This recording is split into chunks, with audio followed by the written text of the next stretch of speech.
Flight lieutenant Mohammad Tauqir ইসলাম ৯ November ১৯৯৭ তারিখে রাজশাহী জেলার বোয়ালিয়া থানাধীন সপুরা ছয়ঘাটি গ্রামে এক সম্ভ্রান্ত মুসলিম পরিবারে জন্মগ্রহণ করেন। তার পিতার নাম মোহাম্মদ তহুরুল ইসলাম এবং মাতার নাম মোসাম্মদ সালেহা খাতুন। এই মেধাবী কর্মকর্তা ২০১৪ সালে পাবনা ক্যাডেট কলেজ হতে এসএসসি ও ২০১৬ সালে একই কলেজ থেকে এইচএসসি পরীক্ষায় সফলতার সাথে উত্তীর্ণ হন। তিনি ২০২০ সালে Bangladesh university of professionals BUP থেকে বিএসসি অ্যারোনটিক্স ডিগ্রি অর্জন করেন। কর্মকর্তা ২২ ডিসেম্বর ২০১৬ তারিখে বাংলাদেশ বিমান বাহিনী একাডেমিতে যোগদান করেন এবং সফলতার সাথে প্রশিক্ষণ শেষে ১ ডিসেম্বর ২০১৯ তারিখে জিডিপি শাখায় কমিশন লাভ করেন।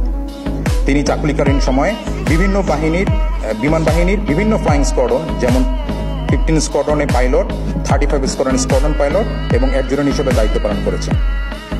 চাকুরিকালীন সময়ে কর্মকর্তা দেশে বিদেশে পেশাগত বিভিন্ন কোর্সে অংশগ্রহণ করে সফলতার সাথে তা সম্পন্ন করেন।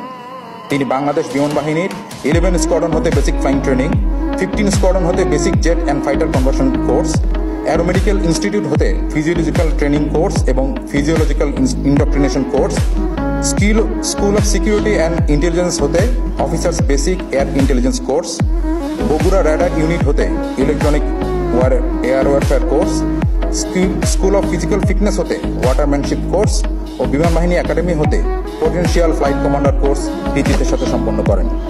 এছাড়াও তিনি অতি সম্প্রতি ভারত হতে operational in training aerospace medicine fighter course সফলতার সাথে সম্পন্ন করেন। কর্মকর্তা ২১ জুলাই ২০২৫ আনুমানিক ১৩১৩ ঘটিকায় নিয়মিত প্রশিক্ষণ উড্ডয়নকালে এক মর্মান্তিক বিমান দুর্ঘটনায় পতিত হন। পরবর্তীতে সম্মিলিত সামরিক হাসপাতাল ঢাকায় চিকিৎসাধীন অবস্থায় মৃত্যুবরণ করেন। ইন্না লিল্লাহি ওয়া ইন্না ইলাইহি রাজিউন। মরহুম কর্মকর্তার কমিশন চাকরি ৫ বছর ৭ মাস ২১ দিন এবং মৃত্যুকালে তার বয়স হয়েছিল ২৭ বছর ৮ মাস ১৩ দিন। মৃত্যুকালে তিনি মা বাবা, স্ত্রী এবং অসংখ্য গুণগ্রাহী রেখে গেছেন। বিমান বাহিনীতে তিনি অত্যন্ত সততা, নিষ্ঠা ও দক্ষতার সাথে তার অর্পিত দায়িত্ব ও কর্তব্য পালন করেছেন। আমরা তার বিদেহী আত্মার মাগফিরাত কামনা করছি এবং মরহুমের সন্তপ্ত পরিবারের প্রতি সমবেদনা জ্ঞাপন করছি।